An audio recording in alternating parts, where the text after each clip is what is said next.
बाबा कौम कहते हैं पाकिस्तानी मुझे, और अपने नोटों पे, ठीक है, अपने जो उनके 100-100 200 रुपए के जितने के भी नोट है ना, वहां पे जिन्ना की जगह मेरी फोटो लगा रखी है। Maulana Abdul Aziz has been found dead under mysterious circumstances in Bhawalpur. Sir, सबसे पहले ये फरमाइए कि एक के बाद एक ऐसे शख्स का कत्ल है जो कहीं ना कहीं किसी न किसी तरीके से इंडिया को मतलूब है। पाकिस्तान में हिंदुस्तान के दुश्मनों का खात्मा कौन कर रहा है?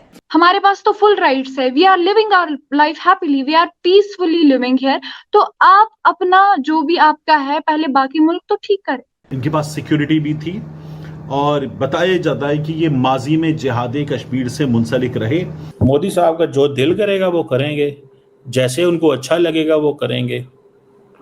उनका दिल किया तो यहाँ पे हमले होंगे, उनका दिल किया तो रात को बंदे मरेंगे, दिल को मारेंगे, वो दे विल डू इट। कहीं ना कहीं जो लोग टारगेट किए गए हैं वो एंटी इंडिया थे या मुख्तलिफ वाकयात में माजी में इंडिया को मतलूब रहे थे। इससे ये पता चलता है, ये इंडिकेशन है कि इंडिया का टूरिज्म कितना फ्लरिश कर रहा है, इंडिया का टूरिज्म कितना स्पीडीली। अभी रिसेंटली जहलुम के करीब अबू कताल एक किरदार जिन्हें निशाना बनाया गया, गोलियां मारी गईं। फिर एक मुफ्ती साहब तुर्बत में, उन्हें निशाना बनाया गया था। In one of the Jaish rallies warned India of division like USSR and others. Defence minister साहब से बंदा पूछे कि हमारे शहरी जो हैं वो क्यों इस तरह वो चुन चुन के उनको वो मार रहे हैं।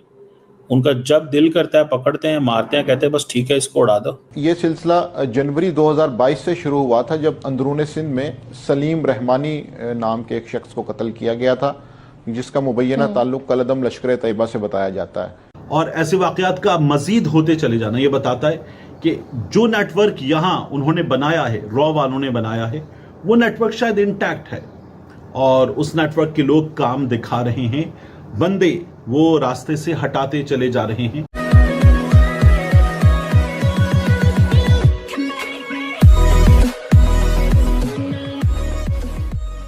नमस्कार दोस्तों, अब यहाँ पर बात हो रही है, अब किरण नाज बता रही है कि कुछ समय से ऐसी चीज़ें हो रही है पाकिस्तान के अंदर कि जो कि प्रो इंडिया हो रही है, मतलब कि इंडिया जिसे आतंकवादी काउंट करता है या फिर इंडिया जैसे ऐसे काउंट करता है कि ये लोग जो है वो भारत के दुश्मन हैं उनकी, और वो जो पाकिस्तान में जाकर छिपे हैं उनकी यहाँ पर मौत हो रही है दिन ब दिन।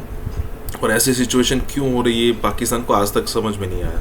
अब वो जो नंबर 1 कहने वाली जो संस्था है वहाँ पर ISI, पता नहीं वो भी नहीं पकड़ पा रही है, या फिर पाकिस्तानी आर्मी, पाकिस्तानी पुलिस तो छोड़िए, अब उससे तो क्या ही एक्सपेक्ट करना।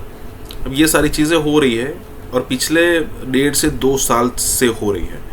मतलब कई बार इंडिया से ऐसी डिमांड आती थी कि भी पाकिस्तान ऐसे इंडिया में आकर बम धमाके करता है, लेकिन इंडिया है जो कुछ नहीं कर रहा है।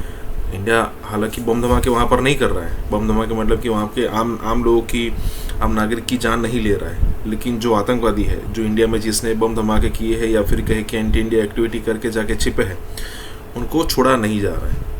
इसी के साथ ही वीडियो शुरू करता है। और हाँ दोस्तों, एक और रिक्वेस्ट है आपसे कि कृपया करके हमें सुपर थैंक्स के माध्यम से मदद करना ना भूलें। सर, सबसे पहले ये फरमाइए कि एक के बाद एक ऐसे शख्स का कत्ल है जो कहीं ना कहीं किसी न किसी तरीके से इंडिया को मतलूब है। पाकिस्तान में हिंदुस्तान के दुश्मनों का खात्मा कौन कर रहा है? जी, ये एक इंतहाई पेचीदा वाकया है और गुज़िश्ता 2 साल में ऐसे कई वाकयात पेश आ चुके हैं जिसमें कराची, इस्लामाबाद, लाहौर, डस्का और आज़ाद कश्मीर के अंदर ऐसे वाकयात हुए हैं। तो इन सारों को जब लिंक करके देखा जाता है तो ये पता चलता है कि कहीं ना कहीं जो लोग टारगेट किए गए हैं वो एंटी इंडिया थे या मुख्तलिफ वाकयात में माजी में इंडिया को मतलूब रहे थे। ये सिलसिला जनवरी 2022 से शुरू हुआ था जब अंदरून सिंध में सलीम रहमानी नाम के एक शख्स को कत्ल किया गया था, जिसका मुबैना ताल्लुक कलदम लश्कर तैयबा से बताया जाता है। वहाँ से ये मामला शुरू हुआ। उसके बाद फिर कराची में कलदम जैश मोहम्मद के एक नाम मोहम्मद जाहिद को कत्ल किया गया, जिस पे मुबैना तौर पे ये इल्ज़ाम था कि वो कंधार हाईजैकिंग में मुलव्विस था। तो ये मामला यहाँ पे नहीं रुका। उसके बाद इस्लामाबाद में, लाहौर में एक सिख रहनुमा का कत्ल हुआ और कराची में 1-2 ऐसी भी वारदातें हुई कि जिसके अंदर मर्डर तो नहीं हो सका, लेकिन उनका ताना बाना मुंबई के अंडरवर्ल्ड से जाके मिलता है। तो ऐसा लगता है कि कश्मीरी जिहादी तंजीमें मुंबई अंडरवर्ल्ड और सिख रहनुमा जो कि इंडिया मुखालिफ हैं, इन तीन को टारगेट किया जा रहा है पाकिस्तान के अंदर। और इसके हवाले से जो ताने बाने हैं, सूबा सिंध की अगर हम बात करें तो वहाँ पर 2 कार्रवाइयों की जिम्मेदारी सिंधु देश आर्मी ने कबूल की, जिससे ये पता चलता है कि वो वहाँ पे एक प्रॉक्सी वार जारी है कि जिसके अंदर भारतीय एजेंसी रॉ का हाथ हो सकता है। बिल्कुल इसी तरह आज जो आईजी पंजाब डॉक्टर उस्मान अनवर ने प्रेस कॉन्फ्रेंस की है, उसके अंदर उन्होंने वाज़ेह तौर पे नाम तो नहीं लिया, लेकिन ताने बाने यही बता रहे हैं कि एक खलीजी मुल्क से मंसूबाबंदी हुई और जो हैंडलर्स हैं वो हमसाया मुल्क यानी कि भारत से ताल्लुक रखते हैं। भारत ने, और ये साफ बात है कि भारत के एलिमेंट्स ने, पाकिस्तान में भारत के एलिमेंट्स ने मुसलसल निशाना बनाया है अपने टारगेट्स को पाकिस्तान में। वो मुफ्ती साहब जिनके बारे में भारतीय ये इल्जाम लगाते हैं कि वो कुलभूषण यादव की गिरफ्तारी की वजह बने थे, उन्हें कत्ल किया गया था। इसी तरह से आप देखिए कि हमारे यहाँ जो वाक़यात हुए हैं गुज़श्ता कुछ अरसे में, उन वाक़यात की अगर आप बात करें तो कराची में हमारे सामने पेश आया था खालिद रज़ा साहब के कत्ल का वाक़या। ये कराची में अपने घर से निकले और सड़क पर इनको घर से निकलने के बाद नमाज के लिए निकले थे, गोली मार दी गई थी। एक प्राइवेट तालीमी इदारा, मजहबी तालीमी इदारा उससे वाबस्ता थे, इन्हें कत्ल किया गया था। और ये भी माजी में जिहाद कश्मीर से वाबस्ता रह चुके थे। इनके जनाजे पर खिताब किया था अलबदर के सरबराह बख्त ज़मीन ने, और उन्होंने कहा था इंडिया इस कत्ल का जिम्मेदार है। और फिर पाकिस्तान में उन्होंने पॉलिसी पर बड़ी तनकीद की थी और कहा था कि इंडिया को जुर्रत मिली है कि पाकिस्तान के अंदर उसने अपने अहदाफ को निशाना बनाया है। कराची में टारगेट किलिंग में जैश ए मोहम्मद के अब्दुल जाहिद उर्फ इब्राहिम जहूर मिस्त्री ये कत्ल हुए थे। और ये बड़ा हेडलाइंस में आया था कि ये कैसे हुआ है, भारत अपने टारगेट्स को निशाना बनाता जा रहा है। नवाब शाह में इंटीरियर सिंध में कत्ल हुए थे लश्कर तैयबा के सलीम रहमानी। इसी तरह से आप देखिए कि रावलपिंडी में, और रावलपिंडी बड़ा हसास शहर है, वहां पर हिजबुल मुजाहिदीन के बशीर अहमद पीर उर्फ इम्तियाज आलम, इनको कत्ल किया गया था।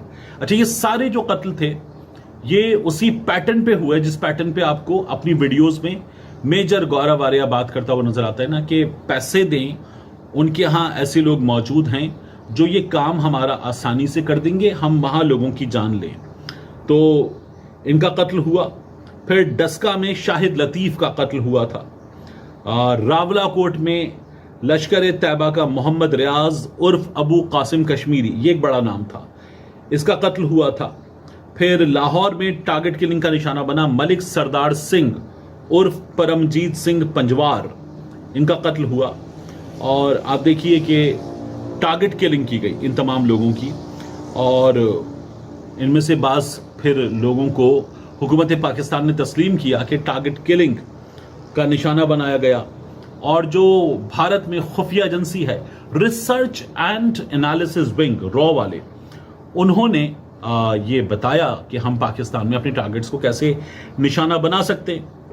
पाकिस्तान में भी ऑफिशियल्स ने कहा कि भारत इन वाकयात के पीछे है। अब इसी तरह से अगर आप देखें, कराची में अख्तर कॉलोनी में एक मोटरसाइकिल सवार ने फायरिंग की थी, और ये 2022 मार्च का वाकया था। मैंने आपसे कहा ना 3 बरस ये यहां से ये सिलसिला शुरू हुआ था। तो अख्तर कॉलोनी में मोटरसाइकिल सवार मुलजिम थे, उन्होंने फायरिंग की और सेक्टर ए गली number 4 Kashif milk centre furniture का कारखाना था, मुलजिमान ने घुसकर फायरिंग की, फरार हो गए, एक शख्स जान बहक हो गया। ये जो मकतूल था इसकी शनाख्त हुई 44 बरस के अब्दुल जाहिद वल्द अब्दुल गनी के नाम से, और SHO मोहम्मद मिठल, उन्होंने बताया कि इब्तिदाई तफ्तीश से मालूम हुआ कि मोटरसाइकिल सवार 2 मुलजिमान ने मकतूल पर फायरिंग की, फरार हो गए, 3 गोलियां लगी। मकतूल डिफेंस फेज 2 का रिहायशी था। ऐसे वाकयात में अक्सर एक चीज पता चली कि रैकी करके मारा गया।